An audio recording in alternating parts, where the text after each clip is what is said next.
Ano? Sabi mo nasa bahay ka at nawawala ang mahigit 100 underwear? Posible kaya? Naninakaw ng stepdad mo ang mga iyon? Pero, noong ako'y 8 taong gulang, pinakasalan niya si mommy at isinama ako. Ang stepdad ko, mabait naman siya sa akin palagi. Mahal kong kapatid, mahirap sabihin iyan. Iminumungkahi kong pumunta ka at tingnan ang kwarto ng stepdad mo. Ang underwear ko nasa kwarto ba talaga ng stepdad ko?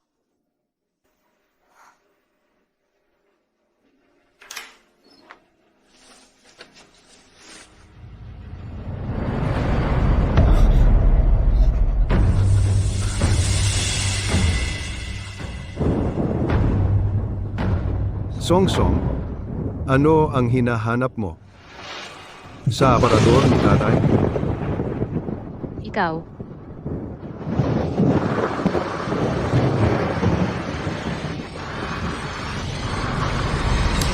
Songsong, ano ang ginagawa mo sa kwarto ng tatay mo?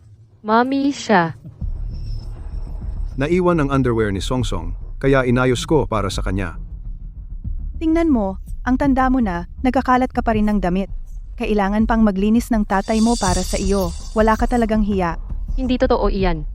Mommy, sinadya niya. Noong pakasalan ko siya, 8 taon ka, itinuring ka ni Tio Xiao bilang sariling anak. Noon, kung hindi dahil sa kanya, tayong dalawa ay nagutom sa lansangan. Kailan ka matututong maging mas responsable? Tara, baba tayo at magluto. Miyaw miyaw. Ano ang gagawin ko? Ni hindi na ako makauwi. Ganyan ang stepdad mo sa iyo, at hindi ka pinaniniwalaan ng nanay mo. Dahil hindi mo ito maiiwasan, Baka lumayas ka na. Ayaw pumayag ni mommy. pwede kang mag-asawa. Mag-asawa at tumira, kasama ang asawa mo. Mag-asawa? Huwag kang mag-alala, bahala na ako. Hahanapan kita ng mapagkakatiwalaang lalaki.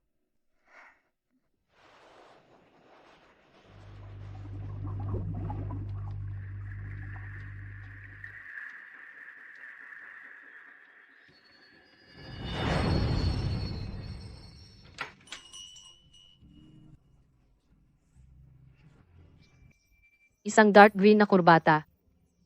Ang lalaking binanggit ni Miao Miao siya na siguro, di ba? Mahal, iniwan ko ang underwear mo sa pintuan ng kwarto mo. Simula noong nalaman ko na ang aking stepfather ay may masamang intensyon sa akin, hindi na ako makatagal sa bahay kahit 1 segundo. Ang magpakasal at umalis ng bahay ang tanging opsyon ko.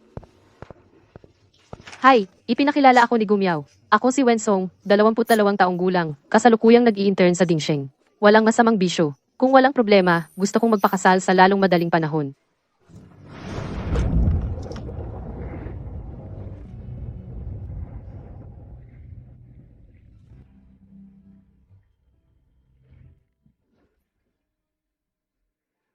Ang taong ipinakilala sa akin ni Miao Miao ay isang mas matandang lalaki pala.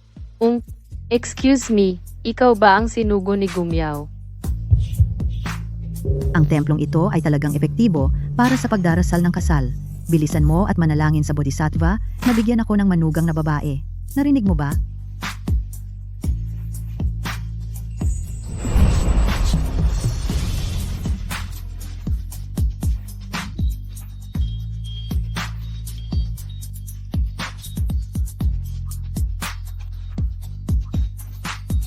Halika at magbigay galang.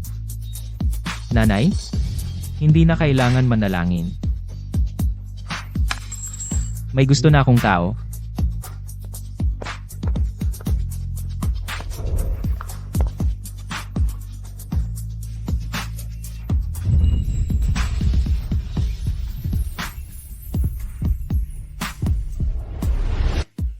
Ano ang mga kinakailangan mo para sa isang mapapangasawa? Basta may matitirahan lang, sa tingin ko.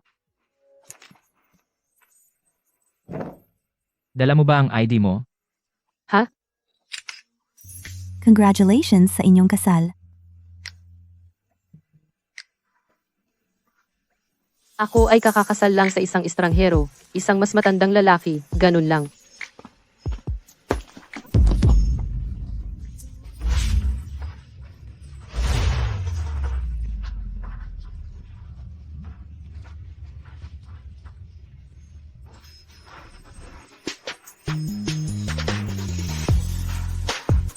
Salamat, Jigu. Nagmamadali kang maghanap ng matutuluyan. Hom. Telepono.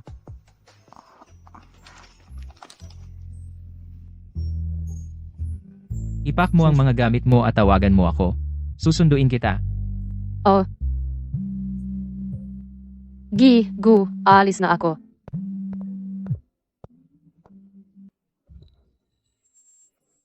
Munting kuneho, sa wakas ay akin ka na. Presidente Gu, Ang pagkuha sa dingseng kumpanya na nabanggit ko noong nakaraan, gusto kong makita ang resulta ngayong linggo. sandali, hindi. Hindi ba sinabi mo noong nakaraan na ang Dingsheng ay masyadong maliit para makuha? Bakit biglang nagbago ang isip? Sino ba ang nasa Dingsheng? Ano ang ginagawa ni Presidente Gu sa Civil Affairs Bureau? Song, nasaan ka? Ang senior na ipinakilala ko sa iyo ay naghihintay sa iyo sa kafe ng matagal. Sino ang kakakasal ko lang? Wala sa bahay at hindi sumasagot sa texts. Napakasutil mo ngayon. Paparusahan ka ni Daddy. Para makatakas sa aking pervert na stepfather. Nagpa siya akong magpakasal sa isang estranghero na biglaan. Pero hindi ko inaasahan na ang aking asawa. Ay sarili kong tiyuhin. Ang best friend ko ay naging tiyahin ko na ngayon. Kapag nakikita ko ang tiyuhin ko, hindi man lang ako makahinga. Paano mo nagawa na makipagkasunduan sa kanya? Siya ngayon ay nakasuot din ng dark green na kurbata, kaya napagkamalan ko siya. Hindi mo alam kung gaano katakot ang tiyuhin ko. Pinakasalan mo siya, tiyak na mahigpit kang kokontrolin. Ang pinakamahalaga, malapit na ang college entrance exam. Binigyan niya ako at si Song ng tigi-isang wensyang talisman. Tiyak na, gagana iyan, Anong ginagawa mo? Halika at yumuko. lola at tiyuhin. Nanay, hindi na Bakit kailangan nandito yumuko. sila? May gusto ako. Hindi basta-basta nagsasalita si tiyuhin, kaya may nasa puso siya. Ngayong pinakasalan kanya, malamang dahil lang pinipilit siya ni Lola na magpakasal. Paano kung isang araw, bumalik ang gusto niya? Anong gagawin mo? Ganyan lagi sa mga drama. Kaya may gusto siya. CEO Gu, magsisimula na ang pulong sa 2 minuto. Mayroon pa bang kailangan ihanda? Magandang umaga, CEO Gu. Magandang umaga, CEO Gu. Magandang umaga, CEO Go. Bigyan ng lahat sa kumpanya. Ng pulang sobre. Mula sa personal kong account. Nagpakasal ako ngayon, ibabahagi ko ang saya sa inyong lahat. Nagpakasal? Ipinag-utos ba yan ng matanda? Sinong dalaga? Hindi. Siya ang gusto ko. Mr. Gu, pwede ba tayong mag-divorce? Tiyuhin, napagkamalan ko ang isang tao ngayon. Pasensya na. Nagkamali ka. Hindi ako. Dahil ikaw ang nag-propose ng kasal, dapat kang managot sa akin. Song, ang blind date mo. Naghihintay sa kafe. Naka-dark green na kurbata. Little Bunny. Huwag mong isiping iwan ako.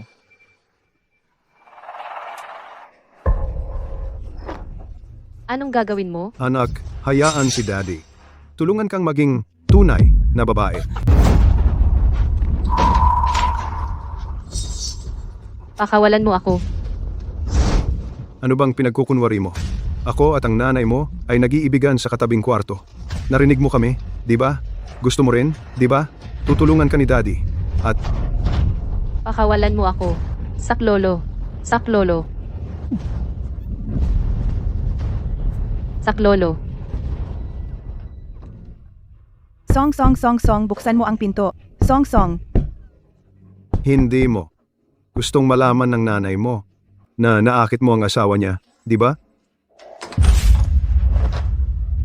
Bakit mo nilock ang pinto ng walang dahilan? Ilang beses ko bang sinabi sa'yo? Bawal mong ilock ang pinto. Hindi po, nanay. Si Tito Xiao, pumasok siya sa kwarto ko. Ano kung pumasok siya sa kwarto mo? Si Tito Xiao ang bumili ng buong bahay na ito. O nasa kwarto ka, gumagawa ng kahiya-hiya. Hindi po. Sige. Sabi ng bata, kailangan niya ng privacy. Privacy? Anong privacy? Ako ang nanay niya. Nag-uusap siya ng privacy sa akin? Ang privacy ay para sa mga walang hiya. Kung wala kang ginagawang mali, bakit kailangan mo ng privacy? Talagang hindi ako. Natuto kang sumagot, ha? Wala pa akong sinasabi. Para kang naagrabyado na. Tingnan nga, kung ano ang kahiyahiyang sekreto mo. Nanay. Nanay, may sasabihin ako. Gusto kong sabihin sa'yo ng kami lang. Paano ko sasabihin kay nanay? Si stepfather ko ay nang-aabuso sa akin. Song Song. Dati, ang nanay mo isang balo na may anak ay inaapi ng husto. Ngayon, sa wakas ay may nahanap siyang maaasahan. Kung patuloy kang magkakagulo ng ganito, kailangan mong isipin ang mga kahihinatnan. Paiiyakin ba nito ang nanay mo? Sa natitirang buhay niya, hindi na siya makapagtaas ng ulo.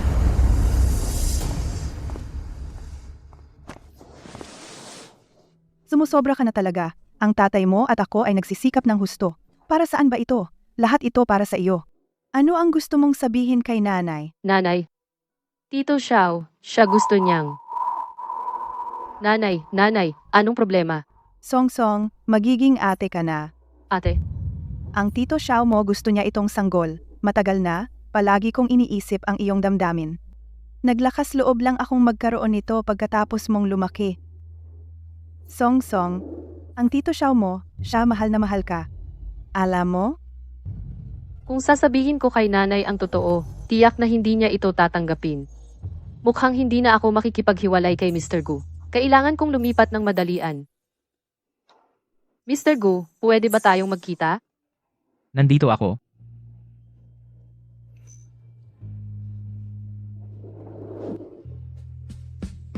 Mr. Gu, Hindi hindi na ako ako pumapayag sa makikipaghiwalay. Walang diborsyo. Sigurado ka ba? Humingi na ako ng diborsyo dati. Dahil, ikaw ang tito ng matalik kong kaibigan. Akala mo ba matanda na ako? Hindi. Ako.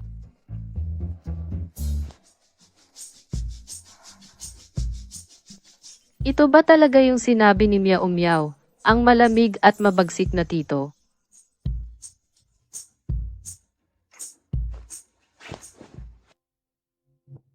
Wensong, Narito, isipin mong mabuti. Walang pagsisisi. Walang pagsisisi. Sige, kailan kita susunduin? ngayong gabi. Ayos lang. Uuwi ako at mag-empake. Aalis ngayong gabi. Lola? Lola, bakit ka nandito? Huwag mo akong tawagin ng ganyan. Wala ka namang apelyido ng anak ko. Ang pagsuporta ng anak ko sa nanay mo ay isang bagay. At ngayon, napilitan siyang isuport ka. Isang pabigat. Kayo dalawa, mag-ina. Maswerte talaga. Nanay. Nanay, uminom ka ng tubig. Sinusunog mo ba ako hanggang mamatay? Nanay, okay ka lang. Lola, ikaw. Ayos lang si nanay. Nanay, anong dahilan ng pagpunta mo ngayon? Para sa iyo ang lahat ng ito, kasama ang pabigat na dala mo. Hindi ka na nagkakaedad. Araw-araw na nakatira sa bahay ng anak ko ay hindi solusyon. Kaya, ito ay pinsan ng tito mong pangatlo, Yao Zhu. Kayo dalawa, humanap ng oras para magpakasal. Pagkatapos, lumipat ka sa bahay ng tito mong pangatlo. Hindi ako magpapakasal sa pinsan ko. Bago ang bagong taon, naglalaro pa siya at may nanakit sa kanya kaya nabali ang binti. Hindi pa siya makalakad ng maayos. Lola, gusto mo bang itapon ako sa impyernong iyan? Song Song, bakit ka nagsasalita ng ganyan kay Lola? Nanay, bata pa si Song Song, hindi kailangan madaliin ang kasal. Bata? Anong ibig mong sabihin bata? Tingnan mo ang mukha niyang parang malandi. Narinig ko na. Ang ilang mga anak na babae nang aakit ng kanilang mga ama-amahan. Hindi totoo. Sige, nanay, kayong lahat, tumigil na sa pagtatalo. Bata pa si Song Song, wala pa siya sa edad na mag-asawa. Mabait na anak. Tatay, kaya kitang buhayin habang buhay. Hindi ko kailangan ang sustento mo. Ang kinakain mo, sinusuot, at tinutuluyan, lahat ng iyan ay galing sa anak ko. At sumasagot ka pa? Sobra ka na. Sige, aalis na ako ngayon din. Kailangan mo ng leksyon.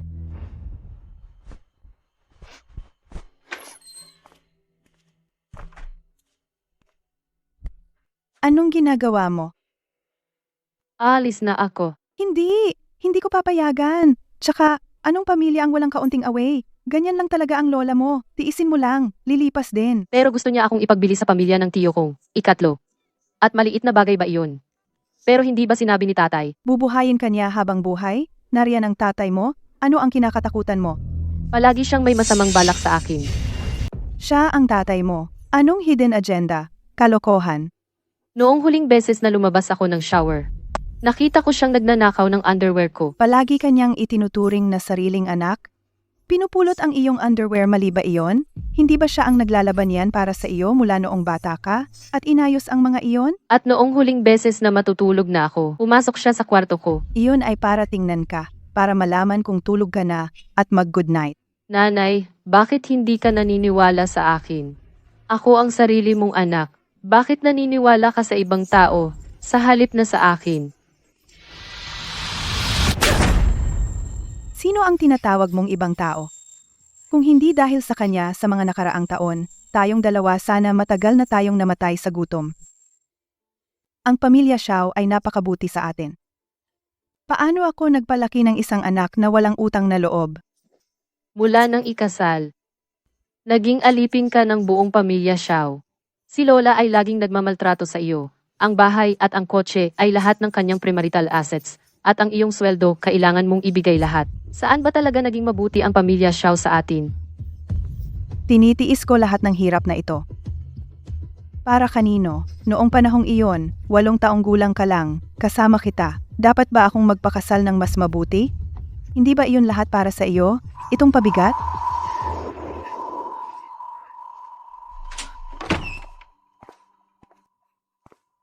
Anong problema? Nakipag-away ka kay Song Song? Nagtantrum si Song Song, nagpupumilit na lumipat? Lumipat? Nagmamatigas lang siya. Si nanay ay bumaba lang at nakalimutan ang kanyang bag.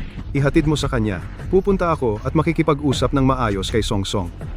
Sige, pupunta na ako.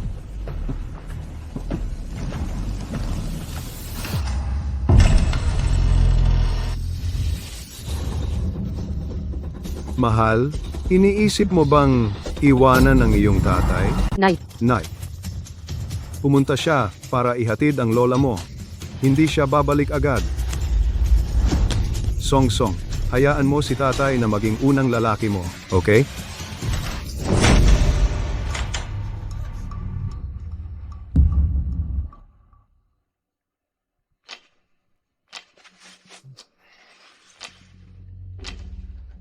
Hindi ba nagiging mabuti?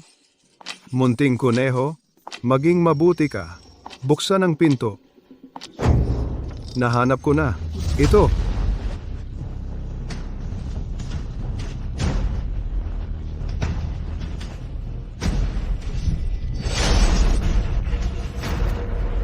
Sino yan?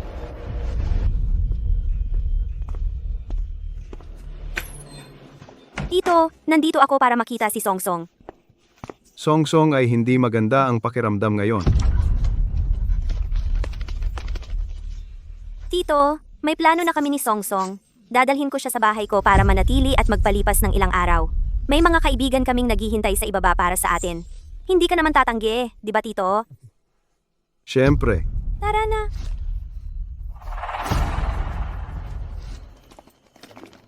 Buti na lang lumipat ka. Ang creepy ng stepfather mo. Binigyan niya ako ng goosebumps. salamat, meow meow. Kung hindi ka dumating sa tamang oras, Hindi na kailangan magpasalamat. Best friend mo ako. Pero sa pagkakataong ito, may pinag-utusan lang ako para sa iba.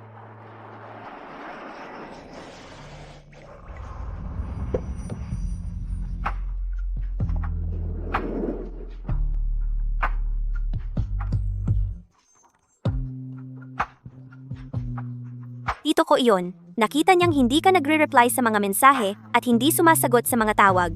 Muntik na siyang tumawag sa pulis at sirain ang pinto. Buti na lang, mabilis akong nakarating.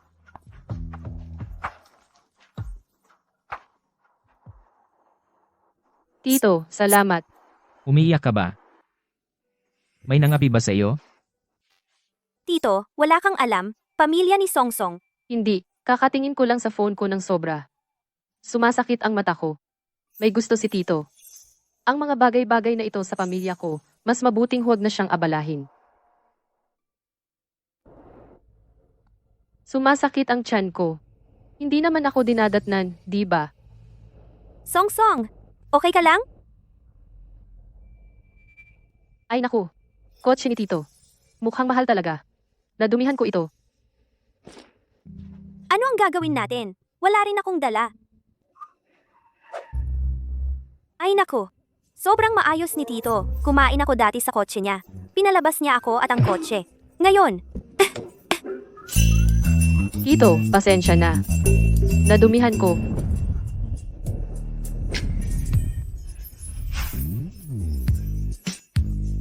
Tito, kaya ko namang maglakad mag-isa. Ibaba mo ako. Huwag kang gumalaw. Kargahin na lang kita. Teka. Ako, ano? Sige, aalis na ako.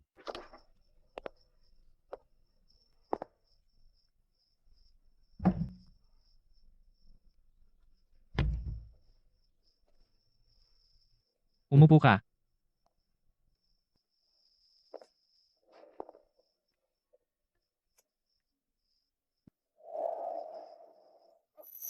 Ako na ang gagawa.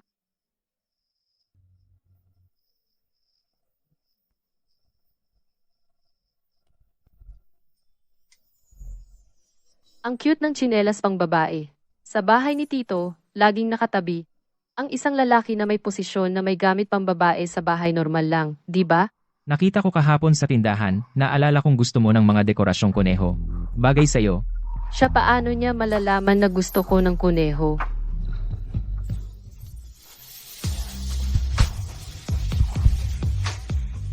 Huwag muna madaliin. Huwag matakot ang munting kuneho.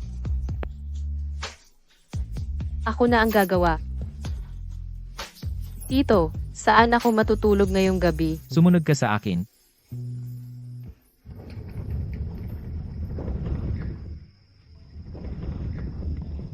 Simula ngayon, dito ka titira. Ang laki ng kwarto. Ito, maaaring ito ba ang kwarto ni Tito? Ang mahiwalay sa bagong asawa, hindi ko ugali. Ano sa tingin mo, Song Song? Tiyo ako. Huwag mo akong tawaging tiyo. Eh di ano ang dapat kong itawag sa iyo? Dapat ba kitang tawaging asawa? Pwede mo akong tawagin, Mr. Gu. Kapag handa ka na, pwede mo na akong tawaging asawa mo. Mr. Gu, Maligo ka na. Mr. Gu, hindi ko inakala na ganito kaaga. Ano ang iniisip mo? Marumi ang damit mo. Pagkatapos mong maligo at magpalit, gagaan ang pakiramdam mo. Sige na nga, nasa regla ako. Malamang si Mr. Gu ay hindi gagawin kahit ano sa akin.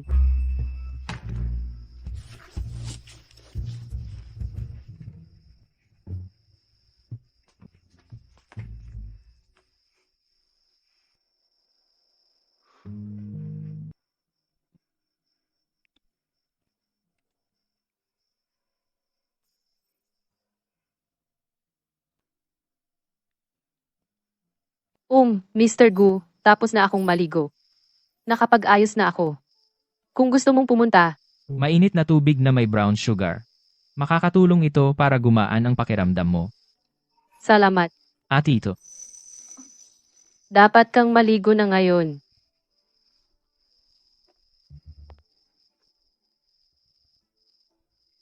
Si Mr. Gu ay tila malamig sa labas, pero hindi ko inaasahan na siya ay napakamaalalahanin. Siguro dahil mas matanda siya, kaya marunong siyang mag-alaga ng iba.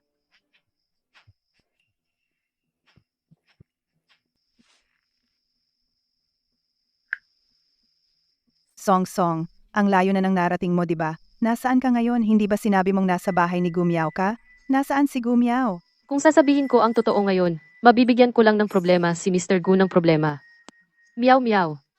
Naliligo siya. Nanay, mananatili ako sa bahay ni Meow Meow ng ilang araw. Ngayong gabi lang, okay? Bumalik ka bukas. Huwag kang makipagtalo sa akin. Kita mo? Nagmamadali kang umuwi, sobrang nag-aalala. Tinawagan mo ako pa uwi, sabi mo si Song Song, ginamit ang pagpunta sa bahay ng kaibigan bilang dahilan at hindi umuwi buong gabi. Song Song ay kumikilos ng kakaiba kamakailan. Ako ay natatakot na baka maloko siya ng isang kahina-hinalang lalaki at samantalahin siya. Sa lipunan ngayon, maraming matatandang lalaki na partikular na target ang mga inosenteng batang babae tulad ni Song Song. Ako, iisa lang ang mahal kong anak na babae. Kailangan kitang protektahan ng mabuti. Huwag mong hayaan ang iba na hawakan ka. First,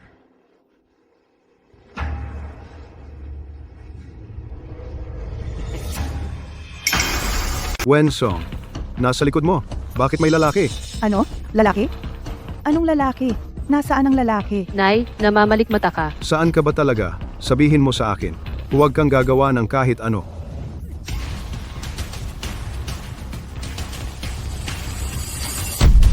Ang galing mong magpalaki ng anak.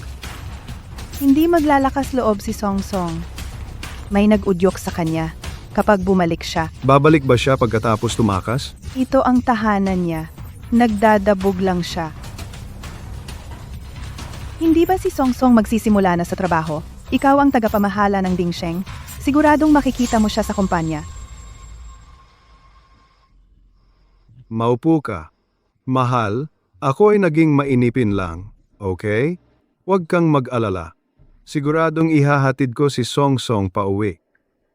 At didisiplinahin siya ng maayos. Pagkatapos ng hirap sa pagpapalaki sa iyo, at wala pa akong nakuha mula rito, at maglakas loob kang tumakas, tingnan natin kung saan ka makakatakas. Ano ang problema? Ito ay usapin ng pamilya ko. Ito ay magdudulot lamang ng problema para kay G.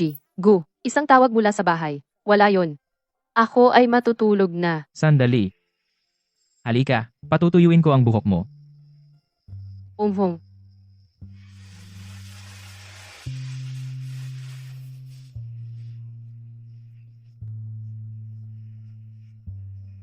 Si Jigu ay napakabait.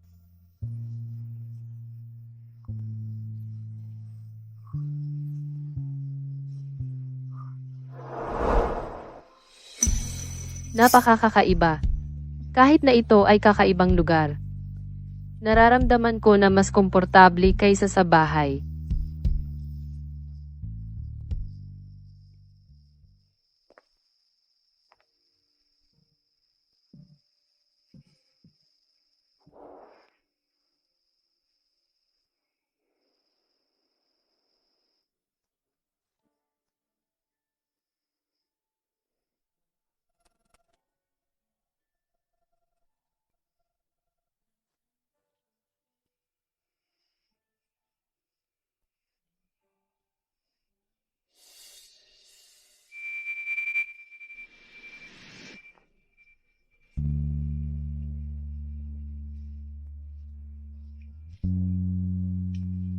Marami tayong panahon.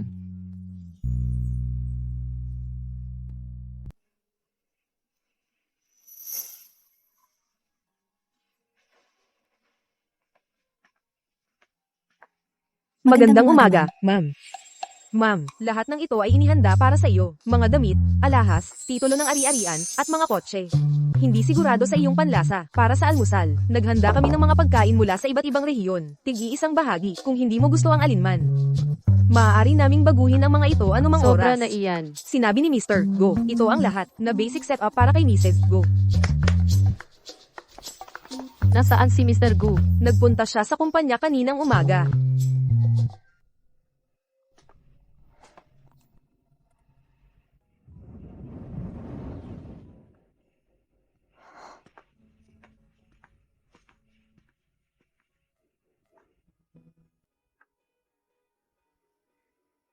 Ito ay. Ito ang art studio. Pumapasok si Mr. Go. Araw-araw at nauupo ng ilang sandali. Ang painting ay tungkol sa. Isang babae. Isang beses ko lang nakita. Noon, pagkatapos noon, hindi na pinayagan ni Mr. Go ang sino man na pumasok sa studio. Ang painting na pinupuntahan niya araw-araw. Ang babae sa painting ay dapat ang mahal ni Mr. Gu. Tama ba? Sa pagsasalita, sa tingin ko, ma'am, kamukha mo, ang isang tao. Miss Wen, ito ang Dingsheng kumpanya. Maaari ka bang pumasok ngayon para magsimula? Pupunta na ako doon. Wang Ma, yung sinabi mo kanina. Dahil sa abala. Nakalimutan ko, ma'am. Sige, asikasuhin niyo na ang mga dapat niyong gawin. Saan ko ba nakita dati si?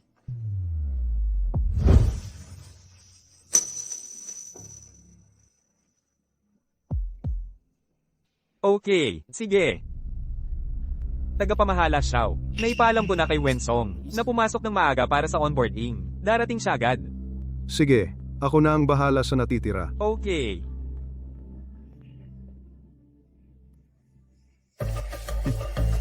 Kamusta? Ako si Wensong. Nandito ako bilang bagong empleyado. Song Song. Paano ko makakalimutan? Ang aking stepfather ay nasa Dingsheng. Siya ay isang department manager. Sino yung lalaki kagabi? Hindi ka ba tinuruan ni tatay? Kailangan mong magkaroon ng respeto sa sarili. Walang iba kundi si tatay ang pwedeng humawak sa iyo. Sabihin mo sa akin, ang katawan mo, ibinigay mo na ba sa kanya? Hindi nagsasalita, ha? Hanggang sa malaman mo, hindi ka papasok sa trabaho. Hindi ka papasok sa trabaho. Umuwi ka sa akin. Bitawan mo ako. Bitawan. Manager Xiao, ito ay... Song, dahil lang nabuntis ang nanay mo ulit at inagawang atensyon mo, hindi ibig sabihin na kailangan mong ibaba ang iyong sarili. Lumabas-labas at makipagkagulo sa ibang lalaki? Hindi ko ginawa. Nagsasalita ka ng kalokohan. Ikaw ang... Noong 8 taon ka, dinala ka ng nanay mo sa pamilya. Pinalaki ka ni tatay ng 14 na taon. Hindi man lang siya nangahas magkaroon ng sariling anak. Natatakot na maapi ka. Pero ikaw, dahil lang ang nanay mo ay magkakaroon ng baby na kapatid na lalaki, nagparty ka sa labas. Song, ayaw na ni tatay ng maliit na kapatid na iyon. Umuwi ka kay tatay, okay? Diyos ko, ang walang utang na loob na bata. Ang stepdad niya ay pinalaki siya na parang sariling anak. At hindi man lang niya matanggap ang kapatid na hindi pa ipinapanganak. Hindi man lang niya matanggap ang kapatid na hindi pa ipinapanganak. Hindi lang bastos, kundi pati pagala-gala kasama ang kung sinong lalaki. Manager Xiao, mas mabuting iuwi mo siya at disiplinahin ng maayos. Hindi totoo ang sinabi niya. Ito ay... Song, bumalik ka na lang kay tatay. Bumalik ka at hayaan mong si tatay ang magbigay sa iyo ng masusing pagsusuri. Bitawan mo ako. Hindi ako babalik. Huwag kang maniwala sa kanya. Tulong.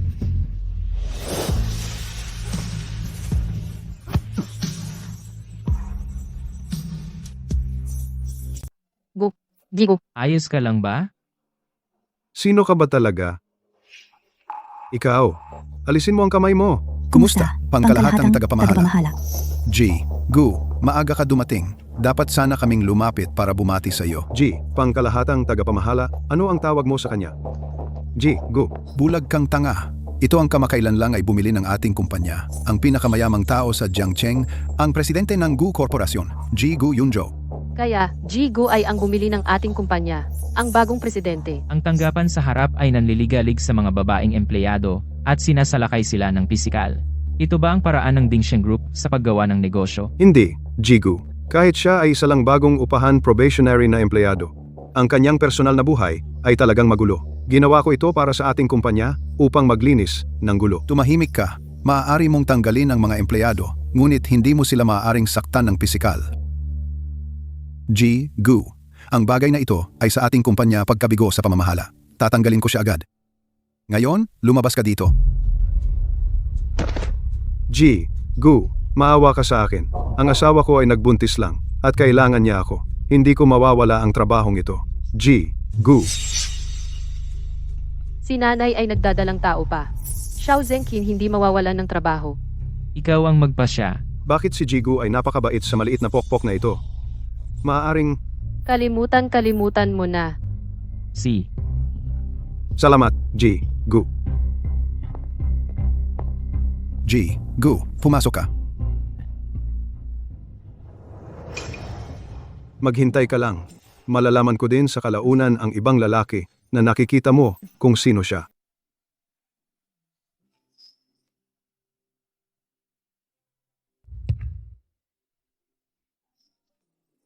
Mr. Gu, anong ginagawa mo dito? Nagulat ka? Kaya dapat handa ka. Ang negosyo ng aming pamilya ay mas malawak kaysa sa iniisip mo. Mrs. Gu.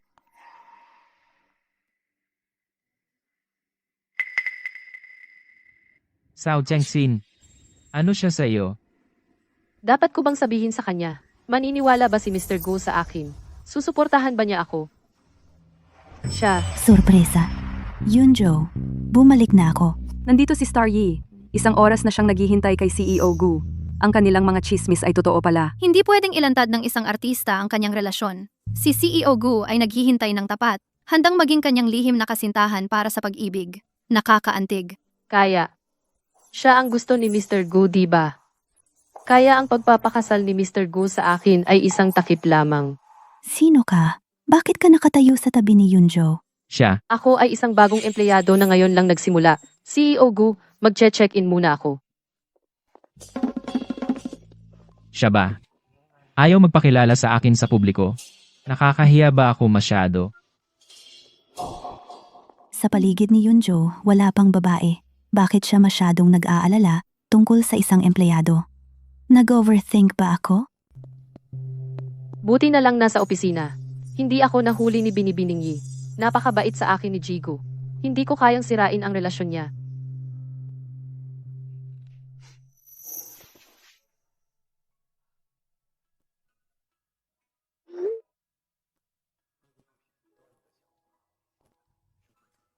Ang kabaitan ni Jigu sa akin ay dahil lamang sa responsibilidad mula sa kontrata ng kasal na iyon at pag-aalaga ng nakatatanda sa nakababata, sa palagay ko. Wensong, huwag mo nang isipin. Ikaw ang bago, Wensong, tama? Itong tasa mo, paano naging eksaktong katulad ng nasa opisina ni Punong Gu? Eksaktong pareho? Narinig ko na iyon ay isang natatanging piraso ni Maestro Juoshan. Isang pares na naibenta ng 200 milyon. Tanging pares na iyon sa buong mundo. Posible bang ikaw at si Punonggu? Hindi. Mali kayo. Binili ko lang ito online sa halagang 7.7 na yuan, Peki. Magandang imitasyon lang. Ganoon ba?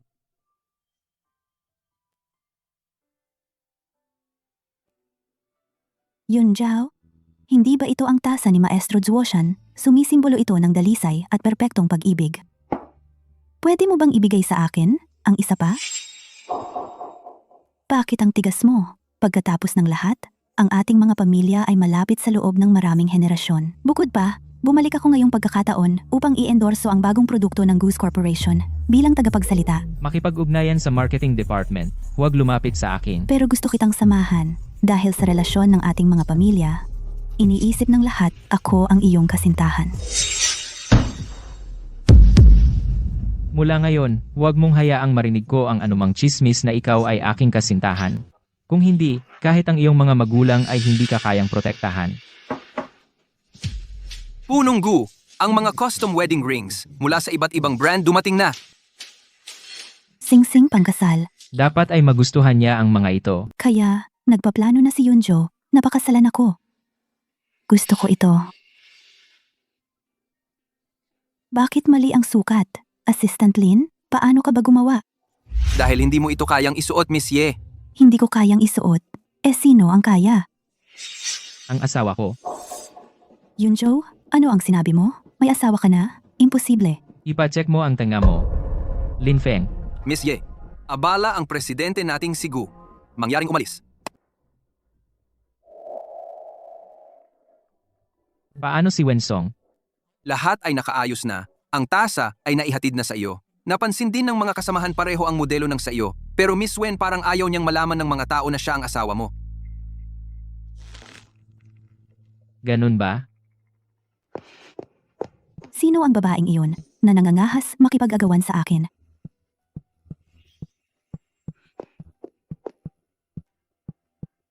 Siya iyon.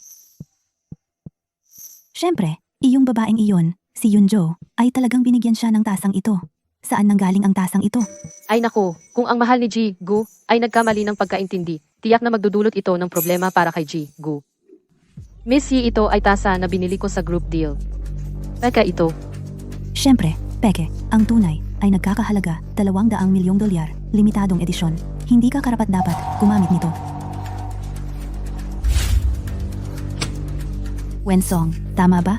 Kakapasok lang sa kumpanya at sadyang bumili ng pekeng kapareho ng modelo kay Jigu. Nandito ka ba para magtrabaho o para manligaw kay Mr. Gu? Miss Yi, talagang mali ang pagkakaintindi mo. Hindi ko intensyong manligaw kay Mr. Gu. Wala akong ideya na ginagamit ni Mr. Gu ang tasang ito. Alam ng lahat sa kumpanya na ang desk ni Mr. Gu ay may natatanging tasa na nagkakahalaga ng 200 milyon. At ang tapang mong sabihin, hindi mo alam? Kaya pala, narinig ko noong unang pumasok si Wensong, si Mr. Gu mismo ang pumagitna para tulungan siya. Ngayon ay mayroon pa siyang magkatugmang tasa ng magkasintahan. Baka naman talaga silang... Ay nako, napakawalang hiya talaga. Sino ba ang hindi nakakaalam na si Mr. Gu ay may relasyon daw sa artista na si Ye? Mukha siyang napaka-inosente. Sino ba naman mag-aakala na sa likod, dalubhasa siya sa pagiging mga agaw ng asawa? Talagang hindi mo masasabi. Ang gulo ng personal na buhay niya. Una, ipinagtanggol niya siya tapos magkatugmang tasa. Baka naman ang sikretong nobyo niya ay si Mr. Gu. Missy, sinabi ko na sa iyo, hindi ko sinadyang gamitin ang parehong tasa ni Mr. Gu. At saka, kung anong tasa ang gamitin ko ay personal kong kalayaan. Wala kang karapatang mangialam. Walang karapatang mangialam? Inaakit mo ang nobyo ko? Kaya may karapatan akong parisahan ka? Ang tasa ko. Ang tasa na ibinigay ni Mr. Gu sa akin. Gusto mo ng tawad ko? Lumuhod ka sa mga basag na ito at humingi ng tawad. Wala akong ginawang mali. Bakit ako luluhod at hihingi ng tawad? Wala kang mali? Pinasama mo ang pakiramdam ko. Yun, ang mali. Siya ang tunay na pag-ibig ni Mr. Gu. Kung ako ang makipag-away sa kanya dito, mahihirapan lang si Mr. Gu. Luhod, inakit mo ang boyfriend ni Binibining Ye. Walang kahihiyang manloloko. Dapat kang lumuhod at humingi ng tawad. Oo nga, ang gulo mo, ayaw mong umamin. Si Miss Ye ay mapagbigay na sa iyo. Noong unang panahon, ang babaeng nang akit ng ibang lalaki ay nilulunod sa kulungan ng baboy.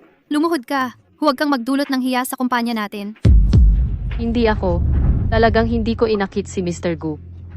Hanggat si Ye Yunhe ay makapagpaalis kay Wen Song sa kumpanya, wala na siyang kakampi. Tapos, iuuwi ko siya at gagawin ko sa kanya ang gusto ko.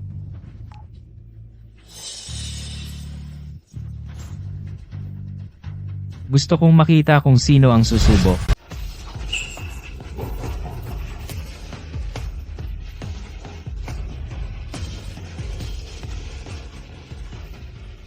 Sino ang gumawa niyan? Yunjo, sinadya niyang bumili ng peking kopya ng sa iyo para manligaw sa iyo. Tinuturuan ko siya ng leksyon para sa iyo. Sino ka ba sa tingin mo? Tinuturuan para sa akin. Ako? Hindi. Huwag hayaan si Mr. Gu at si Miss Ye mag-away. Mr. Gu, ako mismo ang gumawa. Wala itong kinalaman kay Miss Ye. Tama, siya mismo ang gumawa. Wala akong pakialam. Maliit lang na sugat, malapit na ring magsara. Uuwi na lang ako at babalutan. Aalis na ako ngayon. Inaapi ng ganito, at hindi mo pa ring inaamin ang relasyon natin sa publiko? Lin Feng, tapusin ang lahat ng kontrata ni Ye Yunhe sa kumpanya. Hindi kailangan ng kumpanya ang empleyadong nananakit ng kasamahan. Hindi ako pumapayag. Sabihin sa front desk na simula ngayon, si Ye Yunhe ay hindi pinapayagan na pumasok muli sa kumpanya. Opo, Ginoo. Pero kailangan pa kitang makita.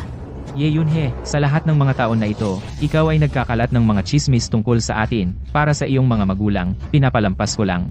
Pero marami ka bang sinabing kasinungalingan na naniwala ka na sa mga ito? Ano? Siya pala mismo ang nagkalat ng chismis. Niloloko niya tayo simula pa noon. At siya talaga. Akala ko totoo. Hindi ko inasahan na sinungaling siya.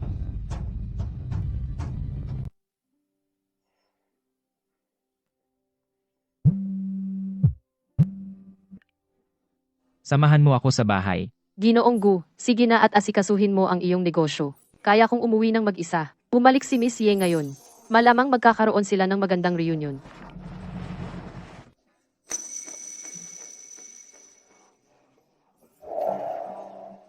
Sumakay ka.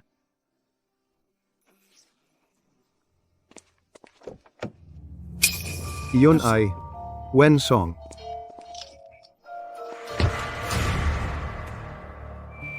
Ibigay mo sa akin ang iyong kamay. Sa totoo lang, wala ito. Gas-gas lang.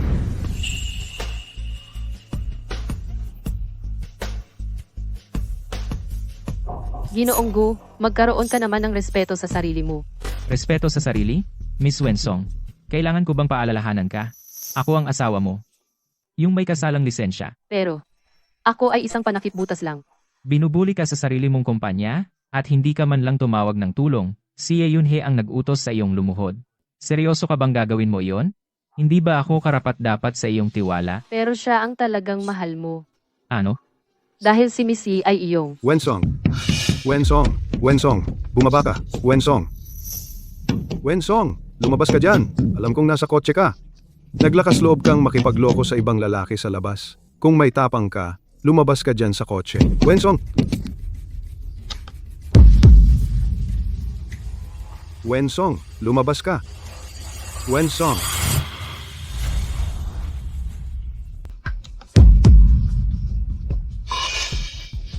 Takot siya. Huwag kang matakot. Nandito ako. Wensong, nakikita kita. Wensong, maliit kang pilyo. Ginoong Gu, Ano? nagkamali ba ako? Pasensya na, Ginoong Gu. Napagkamalan kita. Ingat, Ginoong Gu. Wensong, wala akong pakialam kung kaninong kotse ka sumakay. May paraan ako para pabalikin ka. Umalis na siya.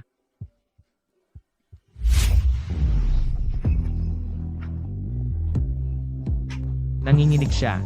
Takot na takot ba siya kay Xiao Zengqin?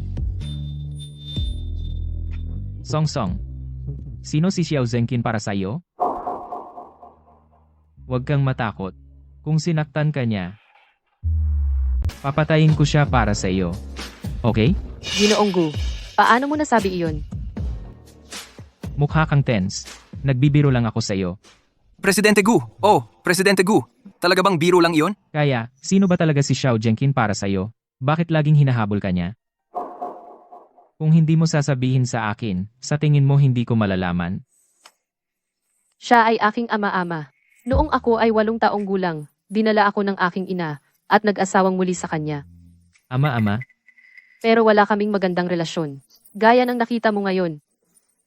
Kaya, Ginoong Gu, hindi mo kailangang bigyan siya ng maraming atensyon. Kaya inaapi ka sa bahay, kaya nagmadali kang mag-asawa at lumipat. Presidente Gu, narito na tayo. Mauna na akong bumaba.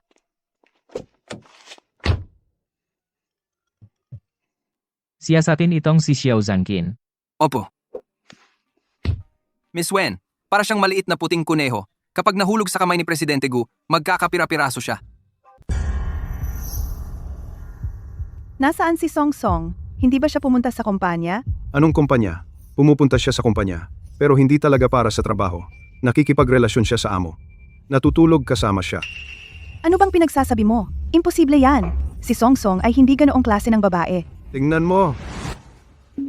Ito ay $1 milyong na Maybach.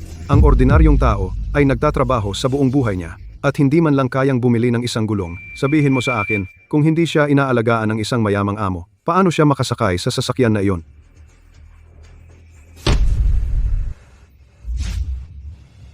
Huwag mo akong pigilan. Hahanapin ko siya. Tatanungin ko siya kung may natitira pa ba siyang hiya. Lahat ng mga taon na ito, marami akong ininvest sa kanya. At ito ang bayad niya sa akin? Mahal, ngayon, maliban sa kumpanya, wala nang ibang lugar kung saan natin siya makikita. Kung pupunta ka ngayon, paano siya makapagpatuloy sa trabaho doon? Ang trabahong ito, mas mabuti pang tumigil na siya. Hindi worth it ang kahihiyan. Bukas ay pupunta ako sa kumpanya para sunduin siya. Ako ang nanay niya. Sino ang maglalakas loob na pigilan ako?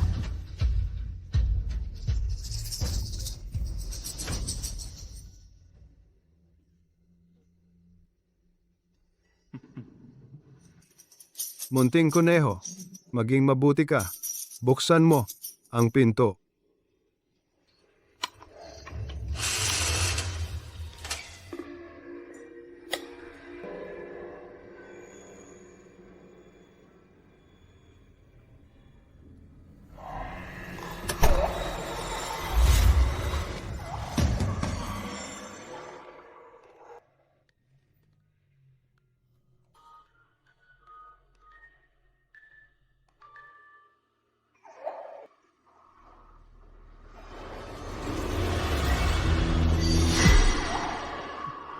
Mahal kong anak na babae, hintayin mo ang iyong ina na pumutol ng iyong mga pakpak para hindi ka na makatakas. Si Daddy ay malapit nang gawin kang isang tunay na babae. Song Song, bakit ang lala ng sugat mo? Hindi naman masyado. Kung dumating ka pa ng huli, gumaling na sana. Narinig ko na ang lahat. Kasalanan yan ng Ye Yunhe dahil lang gusto siya ni Uncle. Alam ko. Siya. Ang tunay na mahal ni Mr. Gu, di ba? Yan ang sabi ni Grandma. Magkaibigan ang pamilya natin sa loob ng maraming henerasyon. Simula nang aminin ni Uncle na may gusto siya. Akala ni grandma na siya iyon. Well, at least hindi pumabor si uncle sa kanya. Kung hindi, ako. Sabi rin ni Meow Meow niyan. Mukhang totoo nga ang tungkol kay Mr. Gu at Miss Yi. Kinuha ako ni Mr. Gu, tinulungan akong makatakas sa aking stepfather. Sobra na akong nagpapasalamat. Kailangan kong manatili sa aking lugar. Isang breaking news. Kanina lang, lahat ng kumpanya ng Gu Group ay nag-anunsyo ng pagtatapos ng endorsement deal kay Ye Yunhe. Song, ipinaglalaban ka ni uncle. Baka naman nahulog na si uncle sa'yo. Hindi ba sinabi mo lang na hindi pumabor si Mr. Gu kay Ye Yunhe? Siyempre hindi rin ako papaboran. Ginawa niya ito marahil dahil si Ye Yunhe ay nagdulot ng gulo sa kumpanya na talagang sumira sa imahe ng kumpanya. Tama iyan. Sa totoo lang, sa tingin ko bagay kayo ni uncle. Kung ang gusto niya ay ikaw, maganda iyon. Tingnan, siya yan! Si CEO Gu, para sa kanya. Sinabunutan si Miss Ye. Bago na kaya siyang nililigawan ni CEO Gu? Ako. Wensong, lumabas ka dito. Sino ang hinahanap mo? Hinahanap ko ang mga ngalakal ng tao. Hinahanap ko ang amo mo. Idedemanda ko siya dahil dinukot niya ang anak ko. Ang CEO namin na si Gu, hindi niya gagawin yon. Hahanapin ko ang anak ko. Wensong, lumabas ka dito. Pinaghirapan kong palakihin ka. Binayaran ko ang kolehiyo mo. Nag-aral ka ng maraming taon. Itinuro ba sa iyo ng eskwelahan kung paano mangakit ng amo mo? Wensong, Ma'am, ito ang kumpanya. Kung gusto mong, ayusin ang mga bagay sa pamilya. Umuwi ka at ayusin mo yun. mga bagay sa pamilya? Nasaan ang amo mo? Nasaan ang amo mo? Sabihin mo sa kanya na lumabas. Kung sisiraan mo si Mr. Go, haharap ka sa demanda. Sige, tumawag ng pulis. Tumawag ng pulis ngayon na. Tinutulungan mo ang amo mo. Mangharas ng intern. Hindi ba? Tingnan natin kung darating ang pulis. At arestuhin ako. O arestuhin ka. Nanay. Kaya, naaalala mo na ako ang nanay mo? Nakakahiya ito. Nanay. Mag-usap tayo sa labas. Huwag kang matakot, Sinta. Pumunta ako ngayon para ipaglaban ng hustisya para sa iyo. Ang anak kong babae, hindi siya yung tipo ng tao. Na umaakit ng amo niya. Sabihin mo sa akin, lahat ng ito ay ang amo mo. Pumipilit sa iyo, di ba? Nanay. Ano ang sinasabi mo? Kita mo? Nakita ng tatay mo. Sumakay ka sa mamahaling sasakyan. Tinatawag, Maybach? Milyon-milyon ang halaga. Kasama niya ang mayaman. Song, ano ang ginagawa mo sa kumpanya? Payag ka bang itapon ang dignidad mo dahil sa pera? Mr. Gu, May gumagawa ng gulo sa baba. Kailangan ko bang turuan ka kung paano ito hawakan? pero yung tao na yun ay nagsasabing, ina ni Mrs. Gu. Ano? Magsalita ka. Ginawa mo ba nakapasok sa marangyang kotse ng amo mo? Oo, pero, nanay, hayaan mo akong magpaliwanag. Ako, si Wen Mei, ay naging matapat at kagalang-galang sa buong buhay ko. Paano ba kitang naging anak, isang walang hiyang tulad mo?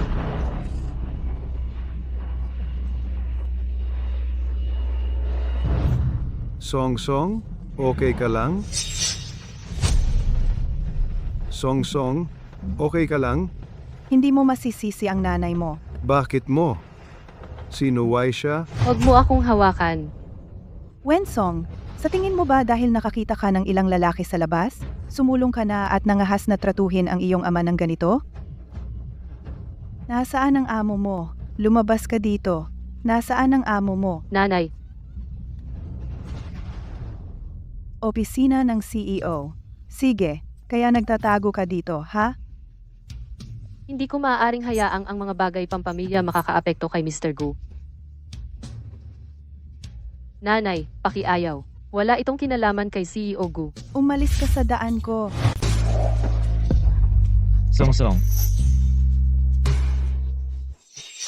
Sino ka? Bitawan mo ako. Sino ka? Ako ang hinahanap mo. Ang amo ng kumpanyang ito. Gu Yunzo. Naiintindihan ko. Kaya ikaw ang nanloko sa anak ko. Gu, pakibitaw naman ako. Kung hindi, mahirap ipaliwanag. Mas mahalaga ang reputasyon mo at ng kumpanya.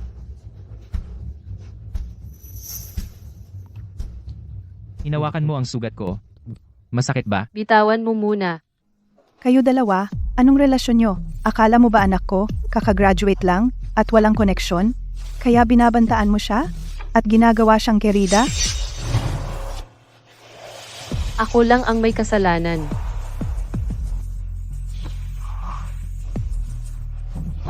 Nasabi ko na, Wala talagang kinalaman si G. Gu. Ako to. Ako ang nangungulit sa kanya sa lahat ng oras. Ikaw, Hindi ko talaga masabi na siya ay ganyang klase ng tao. Hindi siya kasing level. Tinatanong mo kami kung ano ang relasyon namin, tama? Legal kaming kasal. Nakuha nila ang marriage certificate.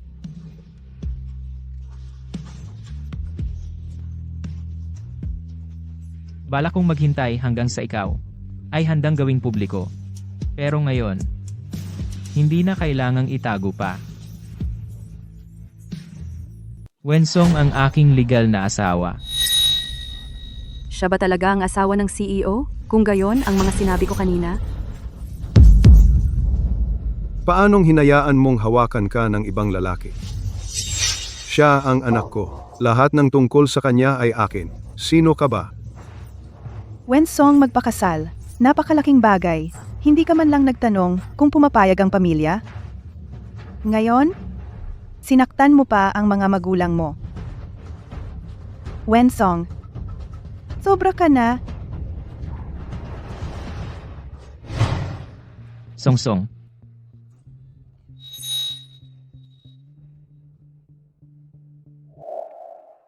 Ano ang ginagawa mo? Ihanda ang kotse, pupunta tayo sa ospital. Bitawan mo ang anak ko. Dahil hindi mo siya mapalaki ng maayos. Simula ngayon, ako na ang bahala kay Wensong para sa iyo. Ako ang nanay niya. Ipinanganak ko siya at pinalaki. Mali ba ako? Miss Wen, kung hindi mo pinigilan ang sugat sa kamay ng binibini, hindi siya magkakaroon ng impeksyon at lagnat. Akala ko. Nagpapanggap lang siya. Ikaw ang tunay niyang ina. Bakit mas pinaniniwalaan mo ang mga estranghero kaysa sa sarili mong anak?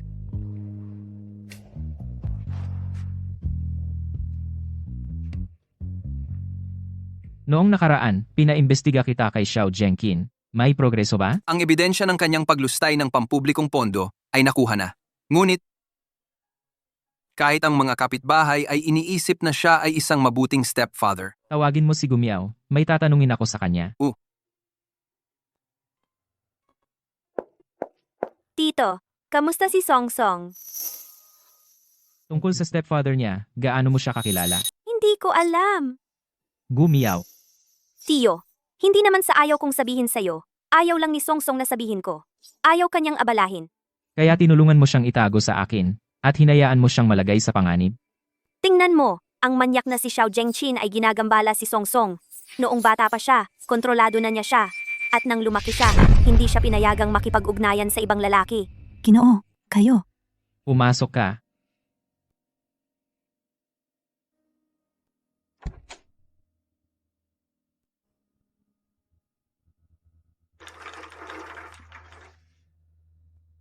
Kailangan ng pasyente ng turok para sa lagnat.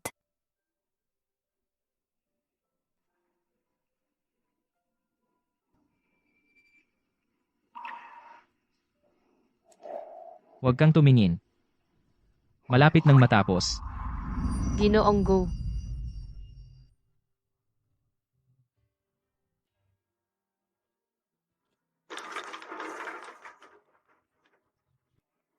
Matulog ka na. Nandito lang ako.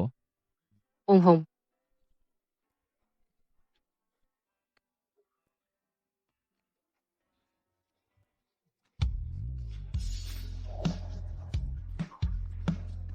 Hindi na kita iiwan mag-isa.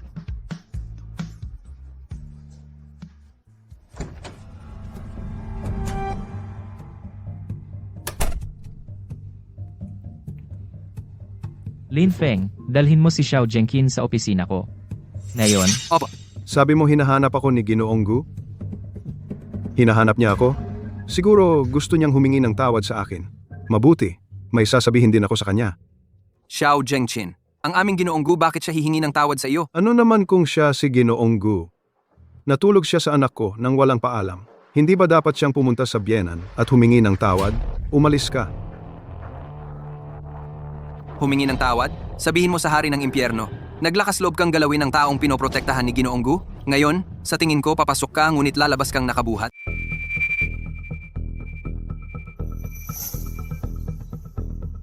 Oh, Mr. Gu, Hey, tatawagin kitang Xiao Zhou. Maging diretso tayo. Ikaw, nang walang sabi-sabi, natulog kasama ng anak ko. Hindi ba dapat kang magbigay sa akin, ang kanyang ama, ng paliwanag? Paliwanag?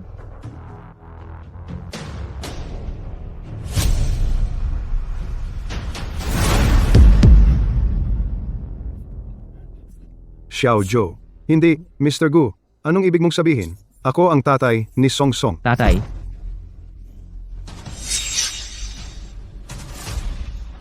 Mr. Gu. isang taong hindi ko magalaw, naisipan mo siya ng ganyan. Ang asawa ko ay dalisay at mabait. At ako, gusto ko lang patay ka. Mr. Gu, maawa ka sa akin. Hindi ko na uulitin. Anong nangyayari? Ewan ko. Inaladkad ninyo siya palabas, huwag mo na akong pakitaan muli.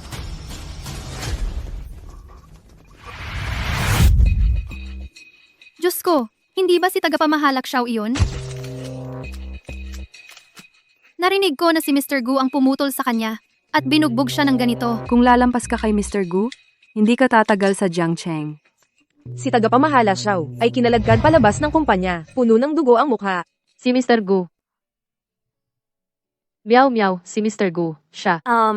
Song Song, pakinggan mo ako. Pinilit ako ng tiyuhin ko ng sagot. Hindi ko napigilan, at sinabi ko sa kanya lahat tungkol sa iyong stepfather. Paumanhin. Pero dahil sa lahat ng paghihirap mo, dapat mong hayaan ang tiyuhin ko na maghiganti para sa iyo.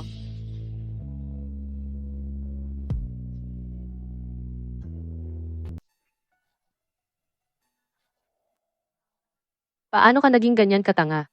Isang lalaking tulad niya ay hindi karapat-dapat na gumawa ka ng kahit anong effort. Paano kung...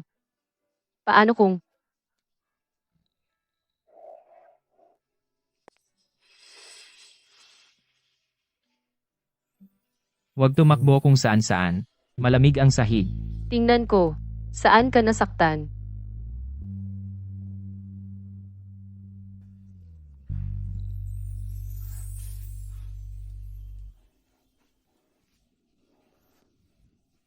Kung alam ko lang sa mga nakaraang taon na nagdusa ka ng sobra, sana pinanatili kita sa tabi ko noon pa man.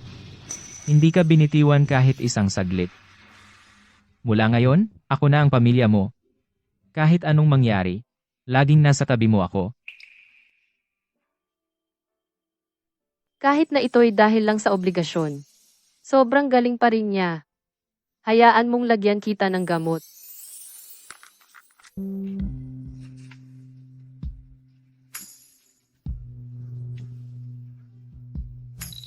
Masakit ba? Wah.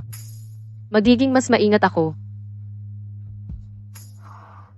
Tawagin mo akong asawa, at hindi na masasaktan. Ano? Ngayon alam na ng lahat na ikaw si Mrs. Gu, hindi ka na pwedeng umatras ngayon. Mr. Gu, inihayag mo ang pagkakakilanlan ko ngayon. Kung gayon, ano ang tungkol sa iyong kasintahan, Miss Yi? Iyon ay, Wala. Ituring mo na lang itong pagiging makasarili ko. Ano ang gagawin ko? Guyunso. Sa tingin ko talagang nagsisimula na akong mahulog sa iyo. Jenkin, anong ginagawa mo? Dahil lahat ito kay sa pinakamamahal mong anak na babae at manugang na lalaki. Ano? Paano mo ako natatapang tanungin? Ang pinakamamahal mong anak na babae. Sinubukan ko lang siyang kausapin. Hilingin sa kanya na humanap ng oras para bumalik at makita ka. Bago pa ako makapagsalita ng ilang salita, tinawag niya si Ginoong Gu. At pinalo ako nito ng ganito. Song Song, bakit niya pinalo ka? Tingnan mo dito. Tingnan mo ito, pinalaki ko siya ng mahigit 10 taon at ganito ang pagbabalik niya sa aking kabutihan. Song Song, ang aking Song Song, ang anak na pinalaki ko ng maraming taon. Paano siya naging ganito? Mahal.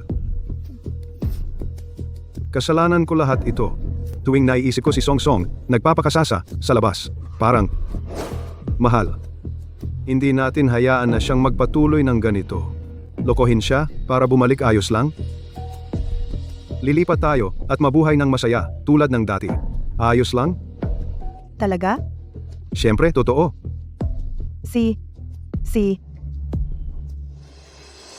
Kapag nakuha ko siyang muli, pagkatapos siyang masira, tingnan natin kung si Gu Yunzo gusto pa ba siya.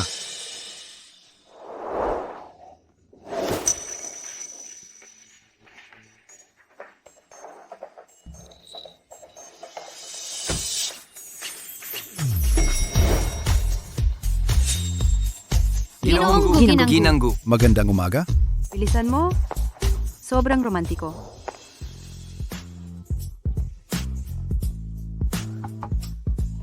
Naiinggit ako sa kanila. Tawagan mo ako kung kailangan mo ng anuman. Napakaaga pa ng umaga. Ang sweet-sweet na. Song. Alam ni nanay na ayaw mo akong makita. Pero nanay, may sasabihin sa iyo. Wala kaming masasabi. Song. Masyado akong pabigla-bigla nung araw na iyon. Pero iyon ay dahil masyadong nag-aalala si nanay tungkol sa iyo. Bahagi ka ng akin, sarili kong laman at dugo. Sa mundong ito, walang mas nagmamahal sa iyo kaysa sa iyong nanay at mas nag-aalaga sa iyo. Umaasa lang si nanay na kaya mong mabuhay ng mas maganda. Kung wala nang iba, uuwi na ako ngayon. Nagpasya na ako na hiwalayan ang iyong Tito Xiao. Mula ngayon, tayong dalawa na lang. Magsisimulang muli, sige? Nagbago na ang isip ni nanay, hindi sulit ang pamilyang iyon. Ngayong gabi, pwede ka bang bumalik? Tulungan mo akong mag-empake ng mga gamit ko. At habang ginagawa mo iyon, pirmahan mo ang mga papeles ng diborsyo. Totoo bang makikipaghiwalay ka? Ako, ayoko nang magsinungaling sa sarili ko. Sige, babalik ako ngayong gabi. Hindi ko alam kung si Ginoong Gu ngayong gabi ay may oras na umuwi kasama ko. Pasok.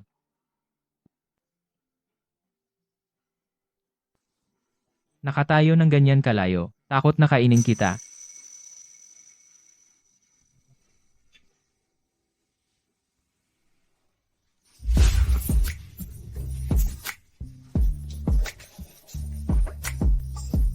Ginoong Gu, ito ang opisina. Ano naman kung opisina ito?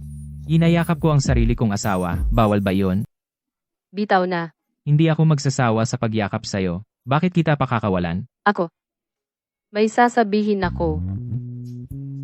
Pwede mo ba ngayong gabi? Binata. Si Lola ay naghihingalo. Ano? May emergency ako. Kailangan kong lumabas. Kung ano man iyon, pag-uusapan natin pagbalik ko.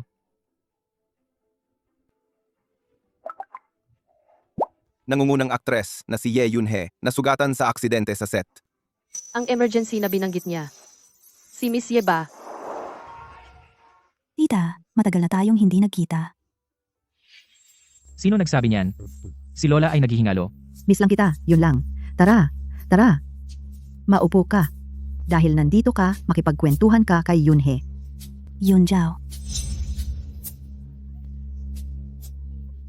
Naku, kawawa naman ako. Anak, sa buhay ko, gusto ko lang makita kang magkaanak. Isang malaki at malusog na apo na lalaki. Kundi, mamamatay akong malungkot. Nanay, Sabi mo may gusto kang tao. At hindi mo ako papakialaman. Sa mga taong ito, hindi mo dinala ang manugang mo para makilala ako. Nasaan siya? Nanay, malapit na ako. Inihanda ko na ang mga papeles ng diborsyo. Song, alam mo, nanay, hindi ka magsisinungaling, di ba? Ang ating pamilya at ang kapatid mong lalaking hindi pa isinilang, maaari tayong lumipat sa ibang lugar at magsimulang muli. Nanay, ano ang sinasabi mo? Anong pamilya? Hindi ka ba makikipaghiwalay kay Xiao Zhengqin? Gusto ko lang na bumalik ka. Para makapag-usap tayo ng maayos.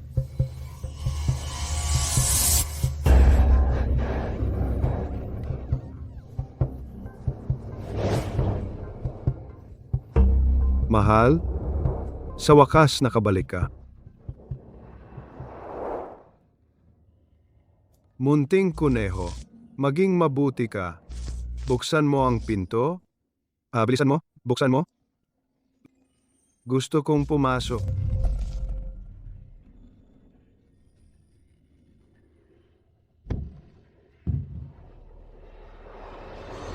Munting kuneho, maging mabuti ka. Buksan mo ang pinto. Bilisan mo, Buksan mo? Gusto mo ba? Matagal ko nang itinatago ang mga ito. Mga larawan mo noong bata ka pa. Nandito lahat. Tiniis kita ng napakatagal, at ikaw, ayos lang sa iyo, na hinayaan mong ibang lalaki ang unang humawak sa iyo. Ano naman kung hinawakan ka niya? Kapag natapos na akong magsaya, Yun Joe, gugustuhin ka pa rin ba niya?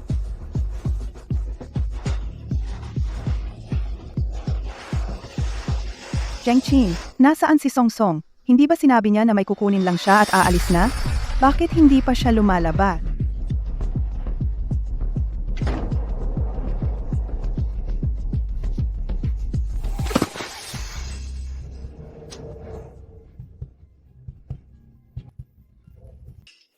Gu, tulungan mo ako pakiusap. Kasal na? May asawa na ako. Ano? Ang babaeng gusto mo, hindi ba si Ye? Sino nagsabing gusto ko siya? Mali lahat ng akala ko. Anak, kailan mo dadalhin ang nobya mo upang makilala ang nanay mo? Sa paglipas ng mga taon, sa bawat auction, nag-ipon ako ng regalo para sa manugang ko sa bawat isa. Nag-ipon ng maraming taon. Sa wakas ay maibibigay na. Mabilis. Tara, tara, tara. Bakit nasa lahat ng lugar siya? Ang multong iyon. Ang tanging pag-asa. Wala na rin?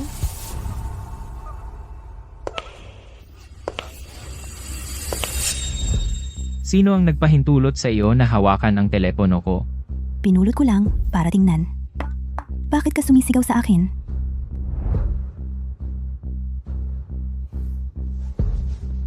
Yun, Joe.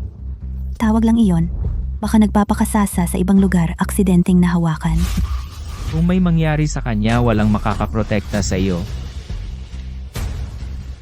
Agad na hanapin ang telepono ni Wensong.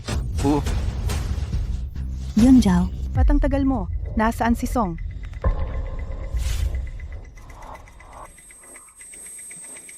Palagi niya akong sinusundan. Noong isang beses, paglabas ko mula sa shower, nakita ko siyang hinahawakan ang underwear ko. Tapos noong isang gabi, malapit na akong matulog.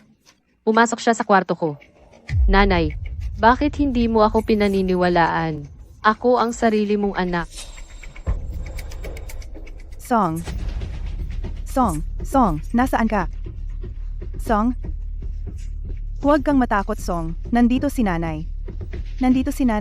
Huwag kang matakot. Nanay,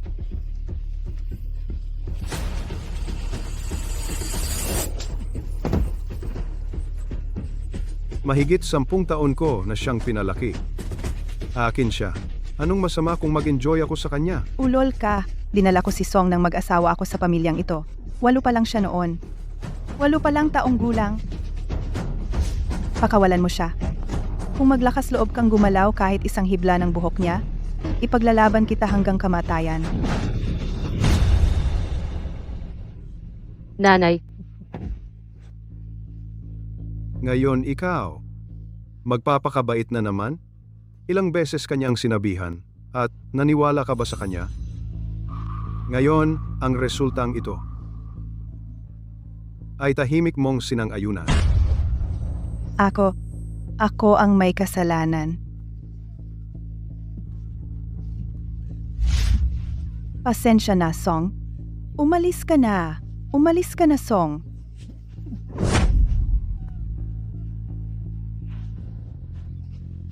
Nanay, Huwag mong sayangin ang lakas mo.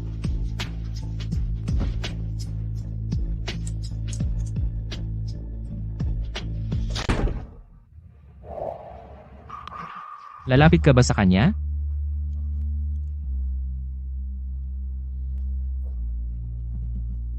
Mr. Gu, maawa ka naman. Wala akong ginawa. Mr. Gu, pakiusap, Mr. Gu. Maawa ka. Tara na. Mr. Gu, Maawa ka. Ayos lang, Song. Huwag kang matakot. Nandito ako kasama mo. nanay ko. Dinala siya sa ospital. Dadaling kita doon.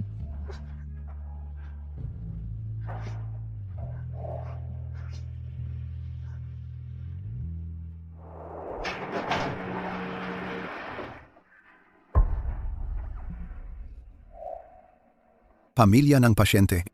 Ligtas na ang matanda, pero ang bata ay hindi nakaligtas. Song Song. Pasensya na. Pasensya na si nanay. Song Song. Ikaw, gusto mong makita? Hindi ko alam. Paano ko siya haharapin? Eh di wag mo muna siyang makita.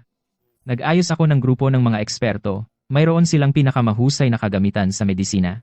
Hindi mo kailangang mag-alala.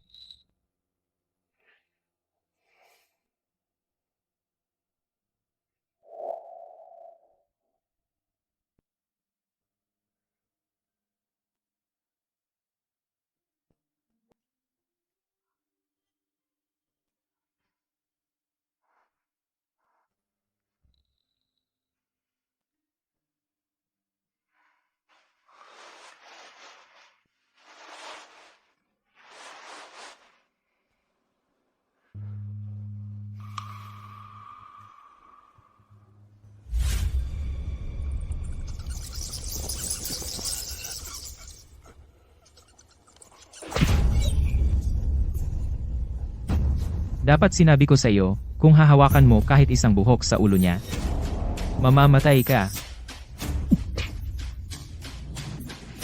Mr. Gu, kung magpapatuloy ito, siya ay... Mr. Gu, mali ako. Mr. Gu, si Madam ay malapit nang magising. Kung magising siya at hindi kanya makita, matatakot siya.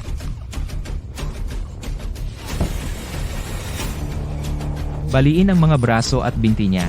Itapon siya sa hilagang Myanmar. Huwag siyang hayaang mamatay ng mabilis. Opo, Ginoo. Kung hindi mo ibabalik ang manugang ko para makita ako, hindi ba ako pwedeng pumunta para makita siya? Lola, Meow meow, anong ginagawa mo dito? may nangyari kay Song Song. Ano? May problema ba ang apo ko? Harwad,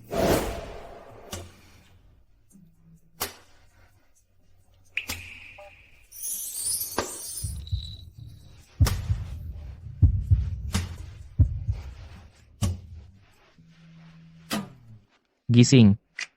Hindi. Anong iniiwasan mo?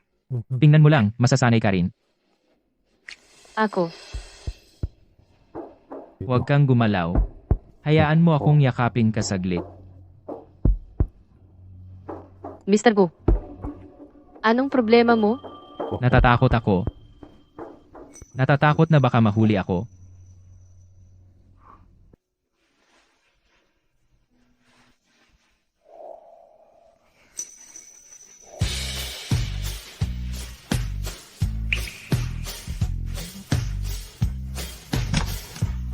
Song Song, okay ka lang?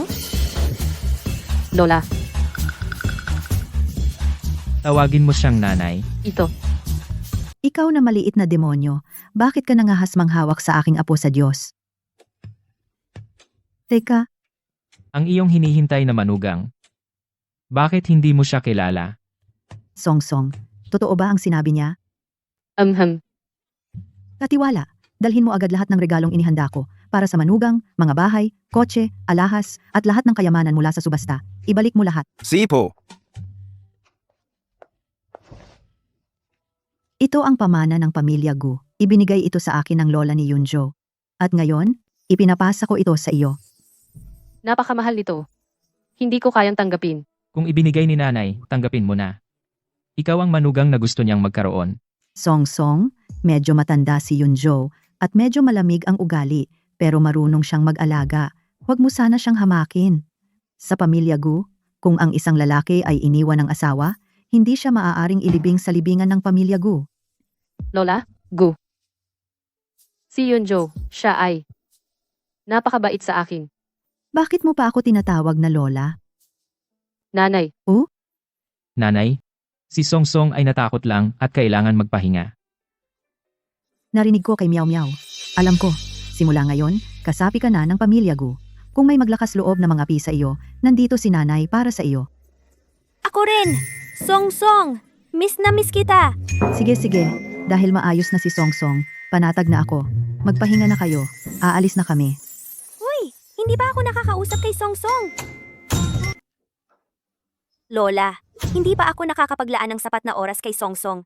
Kung magpapatuloy ka niyan, mamimiss mo na maging pinsan. Malapit na akong maging ninang. Saka dapat na tayong maghanda.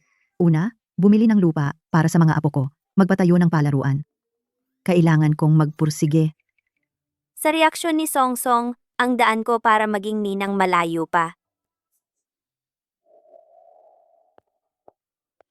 Tita, Ano pang ginagawa mo rito? tita, mayroon pa akong hindi nasasabi sa iyo. Hindi mo pa alam, isang babae na nagngangalang Wensong ang lumitaw malapit sa Yunzo, isang manloloko. Patuloy niya akong tinatarget. Tita, kailangan mong manindigan para sa akin. Ano ang sinasabi mo? Si Yunjo ay may asawa na. Si Song Song ay kanyang legal na asawa. Siya ay manugang ng pamilya Gu. Hindi ko hahayaang siraan mo siya. Tita, nag-aalala lang ako, nagsalita ako, nang hindi nag-iisip. Ang ating mga pamilya ay magkaibigan sa maraming henerasyon. Pero dahil sa kanya, si Yunjo kinansela ang lahat ng aking endorsements. At pinaratangan pa niya ako ng mali. Yunhe, ang pamilya Gu, alang-alang sa taon ng pagkakaibigan, ay inalagaan ka ng mabuti. Dapat kang magpasalamat. Kung marinig pa kita na paninira sa aking manugang, huwag mong sisihin ako kung hindi ko na igagalang ang damdamin ng iyong mga magulang. Ihatid mo siya palabas. Tita, ngayon, kahit si Tita Gu ay kinikilala na ang babaeng iyon. Dapat ko siyang sirain. Kung hindi, hindi ako makakapangasawa sa pamilya Gu.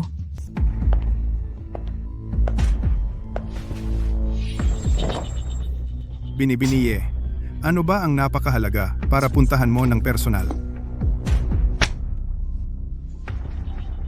May bagong proyekto ang Dingsheng kamakailan. Kailangan ng supplier na makakonekta. Maghanap ka ng paraan para kunin ang order na ito. Saka, kontakin siya. Binibiniye, ang mga utos mo, sisiguraduhin kong gagawin? Malakas na aphrodisiac. Sa tingin ko'y magagamit mo ito. Naiintindihan.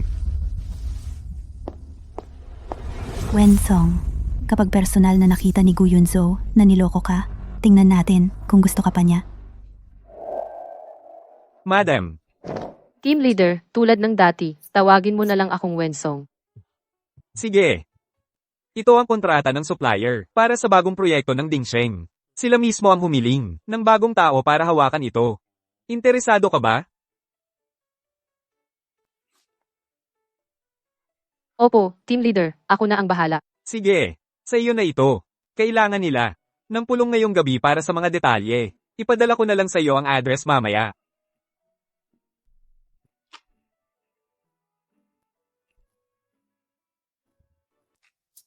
Ang sipag mo, Gianjing, Gu. Dapat na kayong bumalik ngayon. Sige, pupuntahan kita mamaya.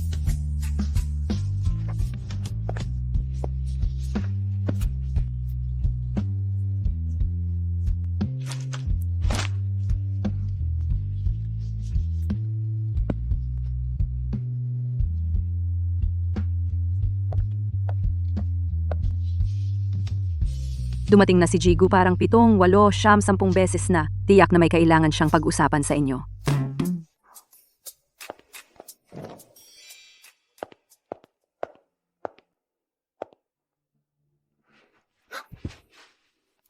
Gu, wala ka bang ibang gagawin?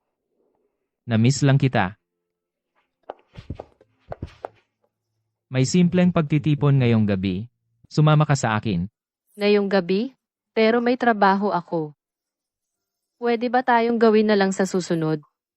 Kung wala kang oras, pwede nating laktawan. Gusto lang kitang ipagmalaki. Sa akin, hindi mo kailangang pilitin ang sarili mo. Alas 10. Babalik ako bago mag-alas 10. Ang ating oras ng pag-uwi ay alas 10. Kailan pa tayo nagkaroon ng oras ng pag-uwi? Anong meron? Uuwi rin ako ng maaga. Ito na. Pero, ipaalam natin kay Mr. Gu.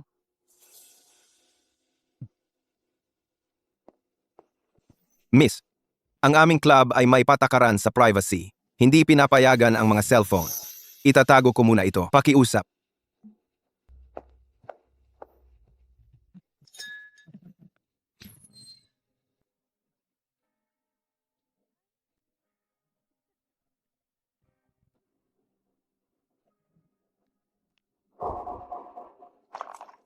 Miss Wen, tara, umupo ka rito. Hinihintay ka namin.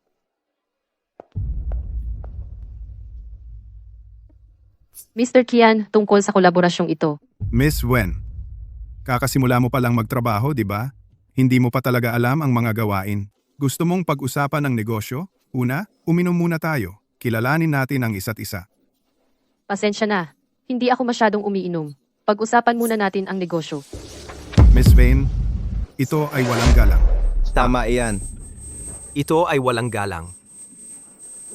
Miss Wen, hindi mo naiintindihan. Sa negosyo, nasaan ang alak? Miss Wen, hindi ka naman ganyang kakulang sa sinseridad, di ba? Hindi ko pwedeng asahan si Mr. Gu sa lahat. Ang deal na ito, kailangan kong makuha.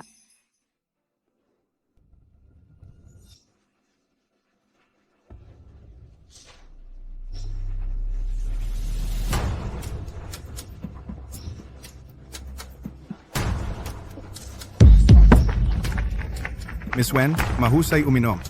Sir Kian, maaari na ba tayong magsimula pag-usapan ang negosyo ngayon? Bakit nagmamadali? Tara, uminom ka pa. Kailangan kong pumunta sa banyo. Tatakas ka ba? Ano sa tingin mo ang ginagawa mo? Bitawan mo ako. Ano ang gusto mo? Munting dilag? Sisihin mo ang sarili mo dahil nasaktan mo ang maling tao. Ngayong gabi mananatili ka, samahan mo kaming mga lalaki at magsaya. Tulong. Munting dilag, saan ka pupunta? Tulong. Tahan lang. Andito rin si Sir Gu ngayon. Kung malaman niya, malalagot tayo. Ako ang asawa ni Gu Yunzu. Kung mangahas kang hawakan ako, hindi kanya pakakawalan.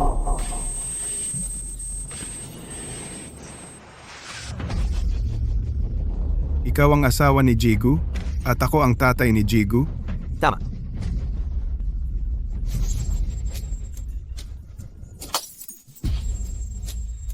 Umurong ka.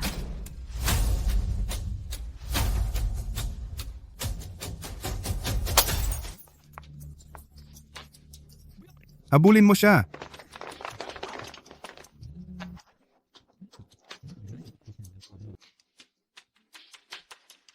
Joe, bakit ka ba di nakatuon? Bihira tayong magsama ng ganito. Bakit lahat kayo nagkikita hindi ako inaanyaya? Yun, Zhao. Malinaw na ang sinabi ko, Ye Yunhe. Hindi pa tayo tapos sa usapan natin noong nakaraan. Mag-ingat ka. Ngayon alam na ng lahat na si Joe ay may asawa na sa anak na babae ng pamilya Ye. Sadyang siya ang naging kabit. Dahil lahat yan kay Wensong. Pagkatapos ng gabing ito, gusto kong makita kung ano ang mayroon ka para makipagkompetensya sa akin. Alis na ako. Sa susunod, Maaga pa. Aalis agad? may kuneho ako sa bahay. Kailangan alagaan. Nagbabago ang lalaki pag may asawa. Kaya si Joe natin, sunod-sunuran! Kailan ka magkakaroon ng pagkakataon na ilabas ang asawa mo para makilala namin siya? Sa ibang pagkakataon. Tulong. Gu Yunzu. Tumatakbo pa ba? Mamamahala ako sa iyo mamaya. Doon, bilis. Hintayin mo lang, makukuha kita. Yes, Gu.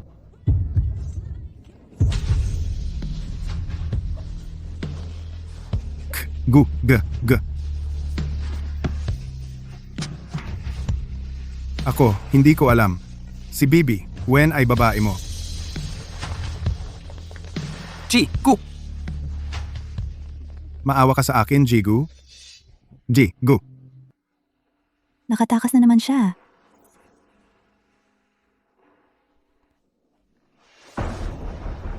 Alamin kung sino ang nasa likod nito. Mr. Gu uminom ng matapang na aphrodisiac si Madam. Walang antidote, tanging. Naintindihan? Pwede ka nang umalis.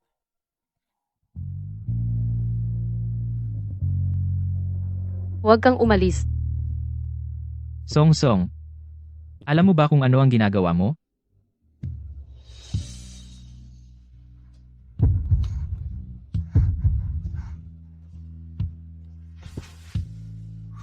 Sabihin mo sa akin, sino ako? Mahal.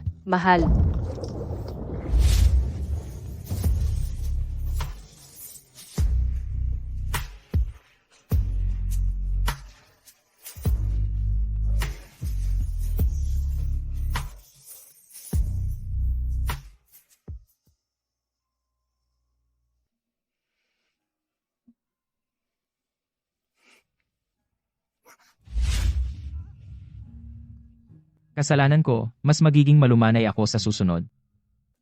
Kagabi, ako'y dinrog ako.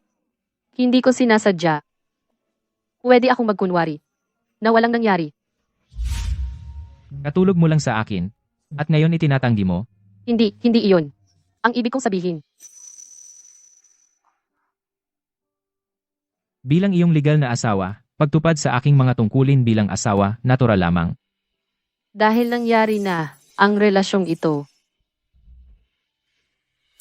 Mayroon ka bang taong gusto? Ano?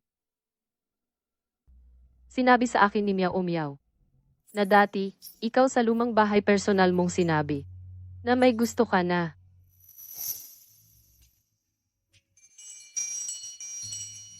Bilisan mo at pumunta ka para magbigay galang. Nanay? Hindi na kailangang yumuko. May gusto na ako. Noong panahong iyon, 18 pa lang si Songsong. Kung sasabihin ko sa kanya ngayon, na gusto ko siya noon, kaya ba niyang tanggapin iyon? Ang taong gusto mo, sino iyon? Sa totoo lang, Mr. Gu, tapos na ang pagsusuri. Nalaman namin kung sino ang nag-utos na lasunin si Madam. sandali. May kailangan akong asikasuhin.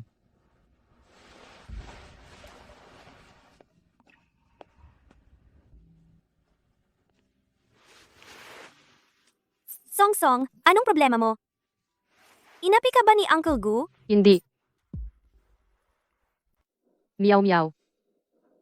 Sa tingin ko, na in love ako kay Jigu. Yun lang ba? Tinakot mo ako? At least, pwedeng maging ninang pa rin ako. Anong ninang? Oh, wag na lang. Songsong, ikaw na ang asawa ng tito ko ngayon. Siya ay iyo na. Natural lang na nagugustuhan mo siya. Ano pang dapat ipag-alala? Pero may gusto siyang iba. Pananggalang ako. Dapat alam ko ang aking lugar. Sa totoo lang, noong una, akala ko rin na si Ye Yunhe ang gusto ng tito ko. Pero napansin ko hindi man lang siya tumitingin sa kanya. Sikat na artista na si Ye Yunhe ay pinaghihinalaang bumibili ng ilegal na droga, pag-upa ng mga atake, at iba pang kaso. Siya ay dinala sa pulisya para sa investigasyon. Alam ko na, siya ang nag-set sa'yo. Ngayon si Ye Yunhe ay tapos na. Teka, nagpapautang ang tito para sa'yo. At siya ay napaka-gentle at maalalahanin sa'yo. Songsong, paano kung ang gusto ng tito ko ay ikaw pala? Paano naman mangyayari iyon? Ako, tinanong ko siya. Hindi niya inamin. Kung hindi ka gusto ng tito ko, sino pa kaya? Tito, wala ba siyang parang safe na bawal hawakan ng iba?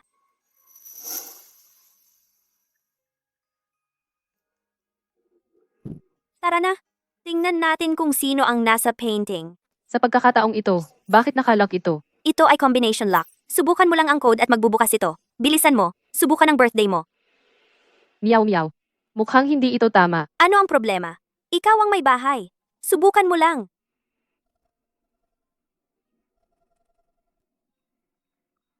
Maling password. Maaring talagang hindi ikaw?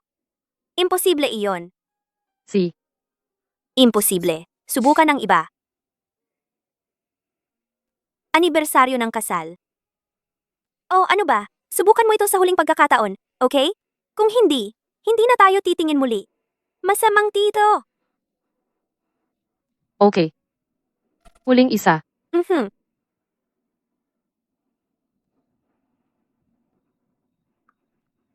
Tamang password. Paano nangyari ito? Bilisan mo.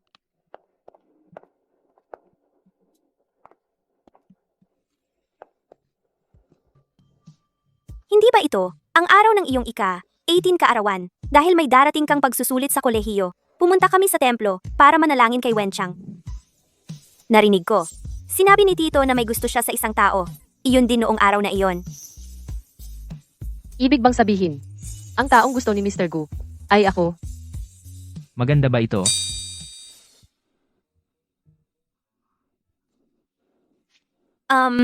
Tito, naalala ko lang. Sinabi ng nanay ko na umuwi para maghapunan.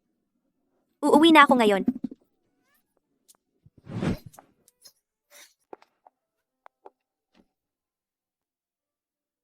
Ano ang iniisip mo buong araw? Ako. Nagtataka lang ako. Songsong, Ano? ikaw. Wala ka bang gusto itanong sa akin? Kaya. Ang taong gusto mo. Ako. Tama ba? Naalala mo pa ba ito? Ito yung dati kong nawala. Paano napunta sa'yo? 3 taon na ang nakalipas, pumunta ka sa templo kasama si Gumiao. At iniwan mo doon. Hindi mo man lang pinakuha kay Meow Meow. Maghintay sa tuod. Para hulihin ang kuneho. Kaya. Kaya pumayag kang pakasalan ako. Songsong, ang taong gusto ko ay palaging ikaw. At ikaw lang. Kaya. Hindi ito pagsang-ayon. Ito ay bagay na hindi ko na mapanaginipan pa.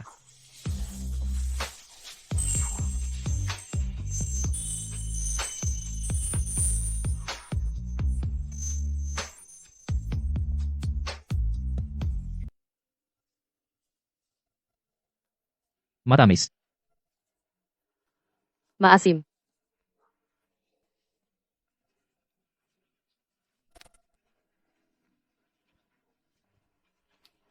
Hindi matamis? Ang kahel ay matamis, pero ako ay maasim. Sa lahat ng oras na ito, akala ko na gusto mo si Ye Yunhe. Ngayong naayos na ang hindi pagkakaunawaan. Kung gayon, Ginanggo, hindi ba dapat humingi ako ng tamang titulo? Pero hindi ba't mayroon na tayong sertipiko?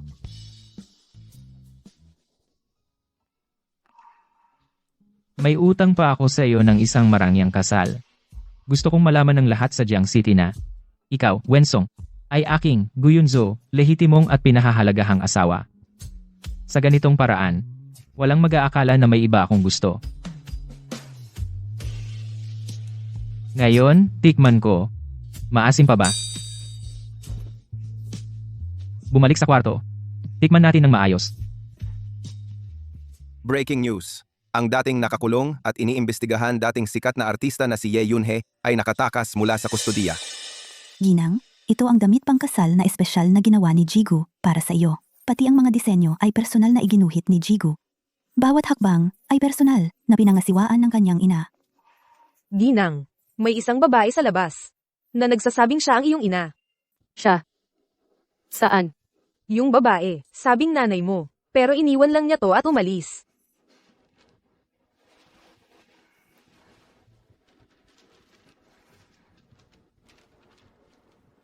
Songsong. Si nanay? Ngayong mga araw sa ospital. Sa tuwing pumipikit ako. Ikaw lang ang nakikita ko. Noong 8 taon ka may mataas na lagnat, doktor. May lagnat ang anak ko. Kailangan mong magparehistro muna para magpatingin, magrehistro ka roon. Mag-isa ka lang? Kailangan mong pumila doon? Wala kang mag-aalaga sa anak mo? Si. Kaya kailangan mong buhatin siya. Si.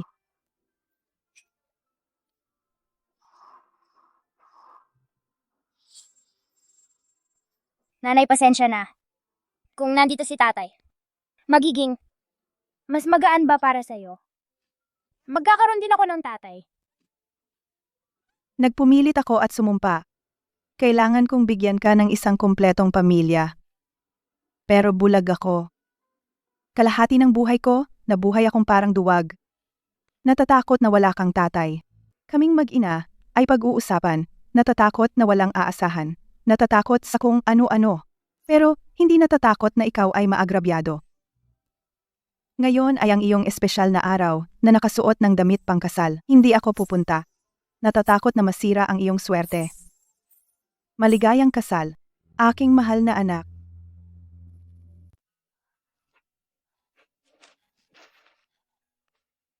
Nanay.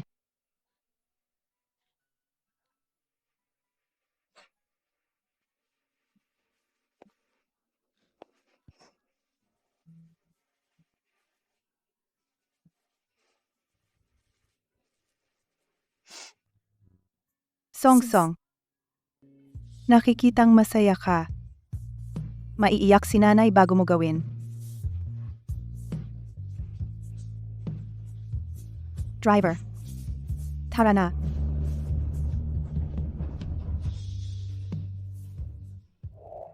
Song, ang ganda mo ngayon. Hindi nabanggitin ng tito ko. Nabulag din ako. Saglit lang. Kunin mo ang bouquet. Nasaan ang bouquet? Naiwan yata sa kotse. Kukunin ko. Sandali lang. Ngayon ang kasal ko, nanay, pupunta ka ba para makita ako? Meow meow. Bumalik ka na. Wensong, sinira mo ang lahat para sa akin. At hindi ko gagawing madali para sa iyo. Ye Yunhe, anong ginagawa mo dito? Bakit sa tingin mo karapat-dapat ka? Bakit sa tingin mo karapat-dapat kang pakasalan siya? Ang taong nasa tabi niya ay dapat ako lang. Papatayin kita?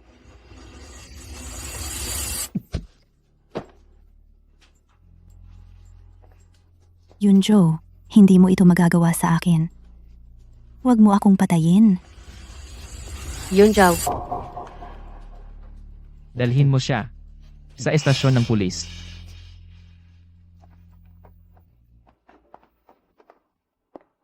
Song, okay ka lang? hindi niya ako sinaktan. Bakit mo ako sinagip sa kutsilyo? Gusto mo bang mamatay? Okay lang si nanay. Song. Naging duwag ako sa buong buhay ko.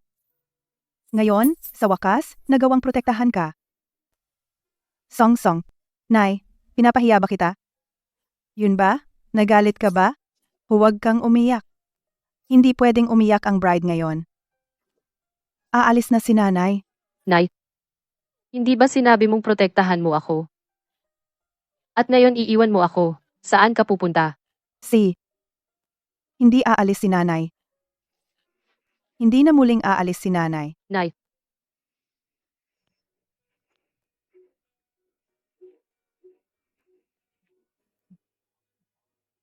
Mr. Gu Yunzao, Ms. Wensong. Gagawin ba ninyo? Tanggapin ang isa't isa bilang mag-asawa, mamahalin ang isa't isa nang walang kondisyon hanggang sa walang hanggan. uwa. Nobyo, ngayon maari mong halikan ang iyong magandang bride. Sa wakas, nakuha ko na ang aking munting kuneho.